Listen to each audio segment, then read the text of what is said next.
पद्म पुराण के अनुसार कार्तिक स्नान और पूजा के पुण्य से ही सत्यभामा को भगवान श्री कृष्ण की पत्नी होने का सौभाग्य प्राप्त हुआ था। भगवान विष्णु ने जब श्री कृष्ण के रूप में अवतार लिया था, रुक्मिणी और सत्यभामा उनकी पटरानी हुई थी। सत्यभामा पूर्व जन्म में ब्राह्मण की पुत्री थी। युवावस्था में ही उसके पति को और उसके पिता को राक्षस ने मार दिया था। कुछ दिनों तक वह भटकती रही, रोती रही और उसने भगवान से प्रार्थना की, भगवान कौन मेरी सहायता करेगा, और ऐसे चिंतन करने लगी। तब किसी ने उसे सलाह दी, उसे उपाय बताया, तुम कार्तिक मास के महात्म की महिमा को जानो।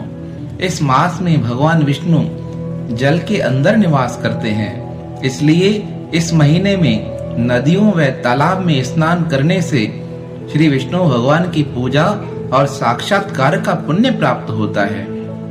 कार्तिक माह में व्रत रखो, भगवान की भक्ति करो और भगवान को समर्पित हो जाओ। और ऐसा विचार कर वह सभी एकादशी व्रत को रखने लगी और कार्तिक मास में नियम पूर्वक सूर्योदय से पूर्व स्नान करके भगवान विष्णु और तुलसी की पूजा करती थी। और एक दिन वह बड़ी कमजोर हो गंगा पर स्नान करने गई, दीपदान करने लगी और जैसे ही उसने डुबकी लगाई, बुखार के कारण उसका शरीर कांपने लगा। स्नान करते ही, पूजा करते ही उसका शरीर शांत हो गया। उसी समय विष्णु लोक से एक विमान आया और ब्राह्मण की पुत्री को उस विमान में बिठाकर विष्णु लोक ले गया। जब भगवान विष्णु ने कृष्ण अवतार लिया, तब वही ब्राह्मण की पुत्री सत्यभामा के रूप में जन्म लेकर आई और भगवान श्री कृष्ण की पटरानी बनी। अगर सत्यभामा को पटरानी होने का सौभाग्य मिला तो इसमें विशेष स्थान कार्तिक महीने का था। एक बार कार्तिक मास की महिमा जानने के लिए कुमार कार्तिकेय ने भगवान शिव से पूछा था, हे भगवान, कार्तिक मास इतना पुण्यदायी मास क्यों है?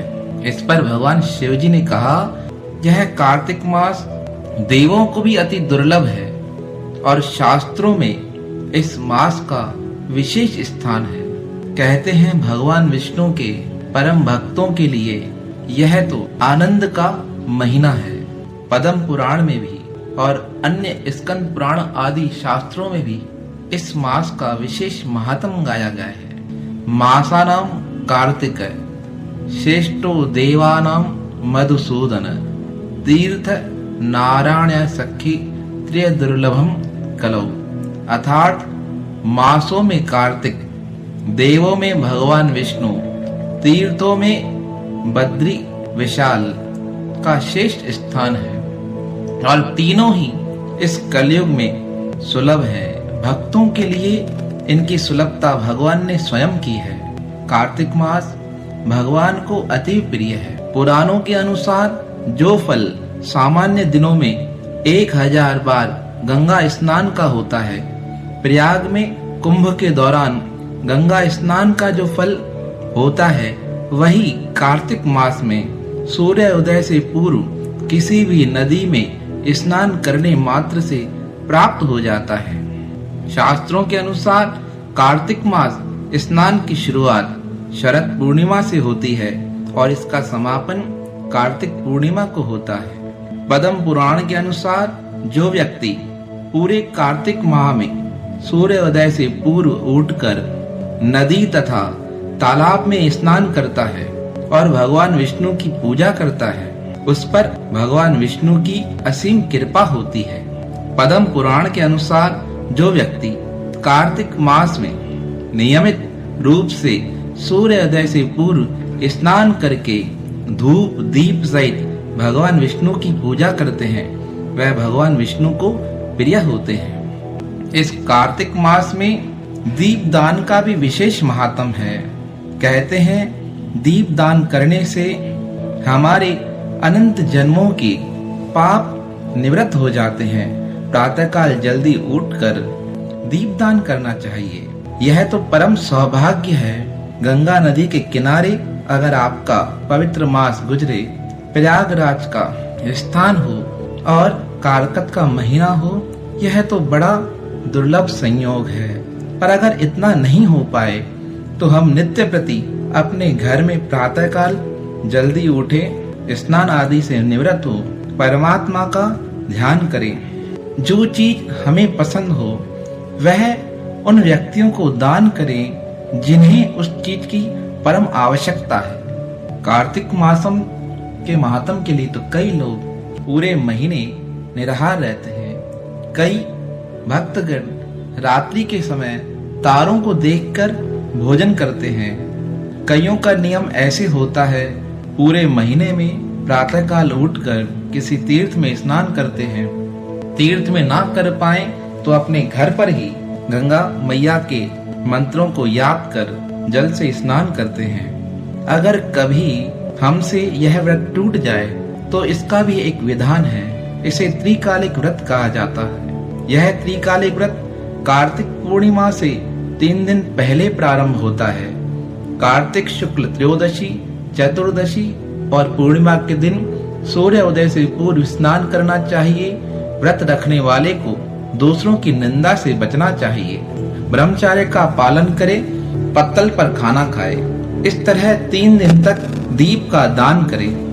जो चीजें शरीर के लिए नुकसानदायी हैं उनका त्याग करना चाहिए। भूमि पर शयन करना चाहिए। भगवान विष्णु की प्रसन्नता के लिए त्रयोदशी से पूर्णिमा तक जितना संभव हो गीता, श्री विष्णु सहस्त्रनाम, गजेंद्र मोक्ष का पाठ करना चाहिए। अगर ये भी ना हो सके तो भगवान नाम का जप करना चाहिए।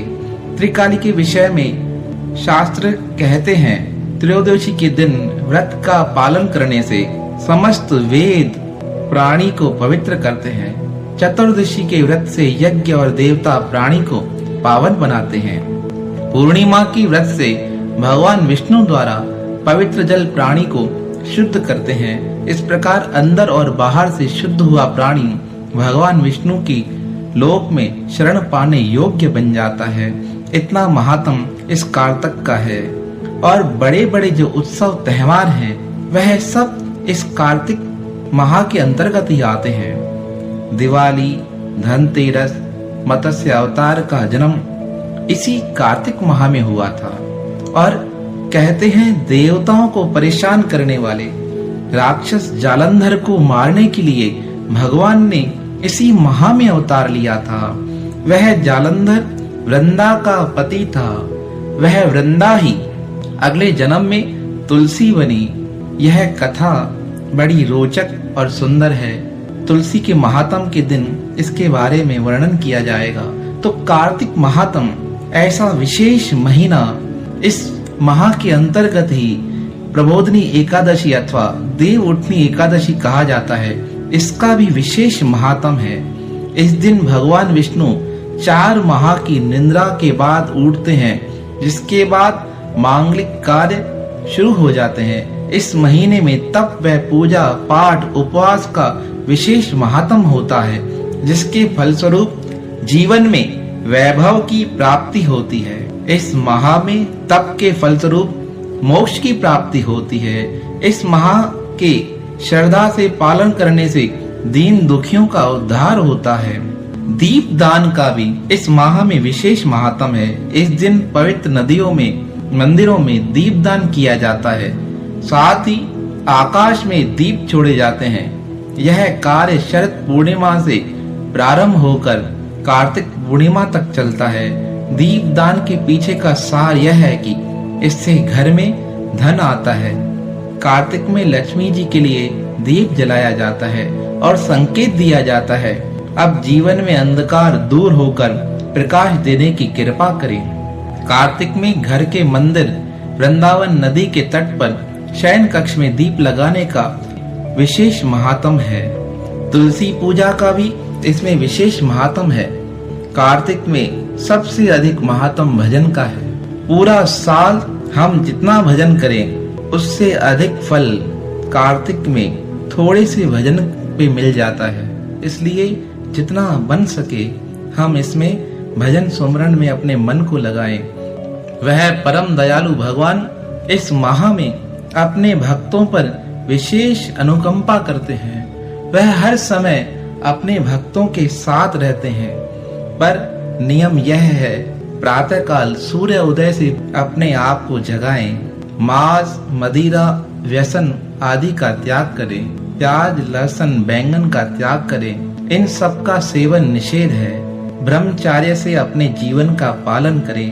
प्रातःकाल उठकर किसी विशेष स्थान पर जाकर परमात्मा के गुणों का वर्णन करें। यह महा विशेष भगवान ने भक्तों की सुख सुविधा के लिए ही बनाया है। और बड़े बड़े जो त्योहार हैं, धनतेरस, नरक चौदस, दिवाली, गोवर्धन पूजा, भाई दूज, छठ पूजा, गोपाष्टमी, नवमी, आंवला नवमी, देव उठनी एकादशी, तुलसी विवाह इस कार्तिक मास के महात्म को बढ़ा देता है। इसी के साथ यह भगवान से मिलने का विशेष महीना है।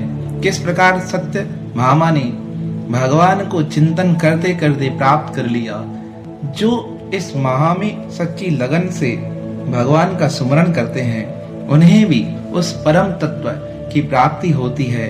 इसलिए सद्गुरु स्वामी टेवराम जी ने कहा, प्रातः काल उठ के करत हरि गुणगान, कहे टेऊ सो जगत में होवत संत सुजान। जो प्रातः काल उठकर परमात्मा का सुमरण भजन करता है, वह परम तत्व को प्राप्त कर लेता है।